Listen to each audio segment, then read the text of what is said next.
이 주제, 이 이야기의 끝엔 황당한 반전이 숨어 있습니다. 그래서 끝까지 보셔야 되는데요. 어허. 그 시작은 이랬습니다. 영상 보면서 설명드리겠습니다. 승용차 한 대를 뒤쫓아가고 있는 남성의 모습입니다. 네. 뭔가 할 말이 있는 것 같죠? 이렇게 남성 운전자 쪽으로 가는데요. 이후 경찰까지 출동했습니다.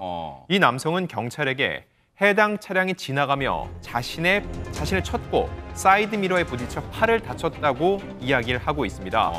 이 경찰, 일단 남성의 이야기를 듣고 사고 관련자들의 인적사항을 받아 적어갔습니다. 근데 이제 뭔가 저 남성이 경찰한테도 당당하게 나 지금 다쳤어요 지금 하는 거 보면 글쎄요 뭐 없는 말을 하는 것 같진 않은데 문제는 뭔가 접촉사고 난 장면이 안 찍힌 것 같던데요 지금. 네, 지난 2일 네. 양천구에서 벌어진 일인데요. 조금 전에 우리가 CCTV 보면은 한 남성이 차량을 따라가면서 시작이 되죠. 그렇죠. 그 전에 어떤 일이 있었는지 저희가 지금 알 수는 없는 네. 상황인데 실제로 저 접촉 장면이 CCTV에 찍히진 않았다고 합니다. 저 남성은 지금 저 차량 따라가면서 이봐요. 지금 당신 차 사이드 밀러에 내 팔 다쳤어요라고 그러네요. 주장을 하는 거고 어허. 저 차에 있는 사람은 내가 언제? 이 사람 보험 사기범 아니야? 아하. 이렇게 된 거예요. 그래서 이제 경찰까지 와서 자초지종을 듣는 건데 네. 지금 보셨던 것처럼 팔에 무슨 특별한 상처는 없는 것 같고 네. 통증이 있다고 하고 그리고 차주는 보험 사기 같다고 하고 그래서 지금 뭐 인적사항 적어 들고 또 결국 운전자가 이제 보험 처리를 합니다. 그래서 보험 처리하면서 보험 사기 의심된다는 얘기까지 하니까 네. 이 보험 사기 관련해 담당 부서였던 교통사고 조사관에 조사하도록 이제 인계가 된 그런 상황이었다고 하고요. 네. 그때 경찰도 이게 누구 말이 맞는지 정확하게 확인하기 어려웠던 상황이었다고 합니다. 아니 일단 저 남성은 부딪혔다고 하니까 경찰 앞에서 진짜 아파요 지금 하는 상황이다 보니까 이게 보험 사기인지 아닌지는 조사해 보면 될 일인데 아니 여기까지만 이 일만 놓고 저 남성을 함부로 또 의심하거나 뭔가 하기는 좀 부족한 것 같은데요. 이 상황만 보면 이 남성 나 피해자라니까요 경찰관님 나 도와주셔야 돼요 그러니까요. 막 이런 거잖아요. 네. 자 그런데 아까 안진영 기자님이 반전이 있다라고 했습니다. 자 이로부터 한 2시간 정도 후에 이 남성이 또 다른 상황으로 경찰들과 만나게 되는데 도대체 어떤 일이 그 사이에 있었는지 영상을 함께 보시겠습니다. 뭘까요, 네? 자, 지금 보시는 것은 경찰차의 블랙박스 영상인데요. 네. 어디선가 전동 킥보드 도난당했어요 라는 신고를 받고 현장으로 출동을 하고 있는 겁니다.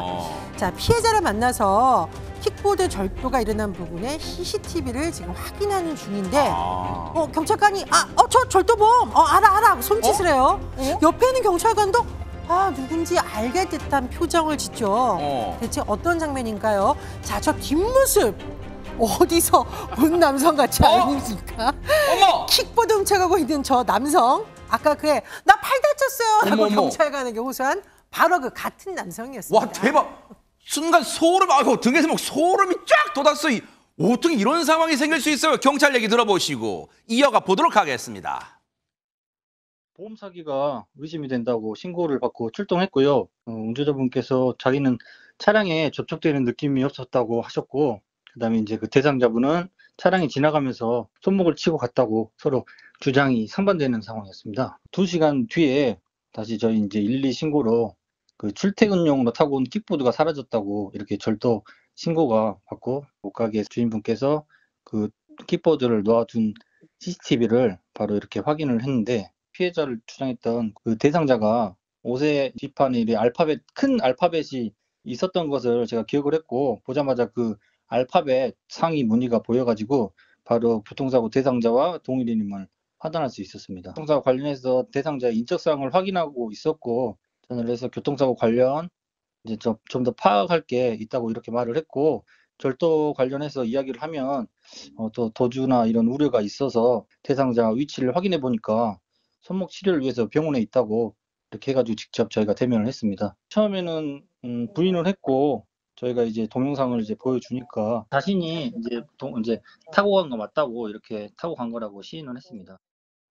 세상에 무슨 이런 영화 같은 상황이 있어요. 그런데 하재근 평론가님, 저 전동 킥보드 절도범을 잡아내기 위한 검거하기 위한 경찰의 순간 기지가 대단했어요. 그러니까 경찰분이 평소부터 이 일을 아주 성의 있게 하셨던 것 같습니다. 그러니까 우리는 여기서 두 개의 영상을 나란히 붙여서 봤으니까 저 사람이 저 사람이다 하고 바로 알았지만 네. 실제로는 2시간의 시차가 있었다는 그러니까요. 거잖아요. 그리고 경찰 입장에서 일을 그냥 사무적으로만 처리했으면 그냥 그 일은 그렇게 흘러갔고 이 일은 이 일이고 잘 연결을 못 지었을 수도 그럴 수 있는데 있죠. 네. 저 경찰분이 그 평소 일을 할 때 사건 대상자의 어떠한 그 인상착의나 이런 것들을 확실하게 입력을 시킨다고 그렇게 특징 얘기를 같은 걸. 했잖아요. 아하, 특징 네. 같은 걸.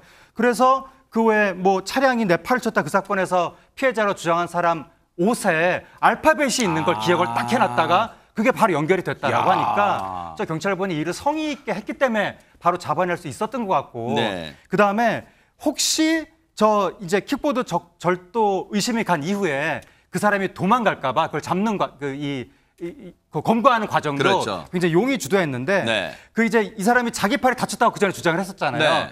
그러니까 아마도 뭐 무슨 진단서를 받으려고 했었는지 병원에 가 있었다고 하는 그래요? 거예요. 근데 이제 경찰이 병원에 찾아가서 바로 연락해가지고 혹시 이거 킥보드 절도하지 않았느냐라고 물어보면 도망갈까 봐 아하. 그 얘기는 하지 않고 네. 교통사고 관련해서 확인할 것이 있다라고 하니까 또 그 사람 입장에서는 저 여기 다쳐서 병원에 있습니다라고 얘기를 했을 거 아니겠습니까? 아하. 그렇게 병원 가서 킥보드 절도 얘기를 꺼냈다는 거죠. 네. 그러니까 그 사람이 처음에는 아니라고 그랬다가 아하. 또 CCTV 영상을 보여주니까 그렇죠. 죄송합니다라고 하면서 시인했다고 그래요. 합니다. 영상이 다 찍혀 있어요. 그런데 장윤미 변호사님, 이렇게 되면은 저 전동 킥보드를 훔친 사람 앞서 차량 접촉 사고를 주장했는데 그 주장도 뭔가 미심쩍을 수밖에 없어요. 미심쩍을 수밖에 없죠. 뭐 본인은 사고는 사고고 절도는 절도 아니겠느냐라고 주장할 수 있겠지만 네. 믿기가 좀 어려운 측면이 있습니다. 사실 운전자도 절대로 이 접촉한 적이 없다라고 하는데 부득불 우겼던 부분이 있고 그 직후에 이 범행을 또 별다른 절도 행각을 벌였다는 게 상당히 이 사람의 신뢰성을 좀 떨어뜨리는 그렇죠. 부분이라고 하지 않을 수가 없는데요. 네. 경찰도 이 부분에 착안해서 교통사고 조사팀에서 조사를 하고 있다는데 이 말인즉슨 보험 사기 여부를 들여다보고 있다는 겁니다. 나쁜 짓을 하면요 딱 들키게 돼 있습니다. 그게 세상의 이치예요. 반성하기 바라고 죄값도 달게 받기 바랍니다.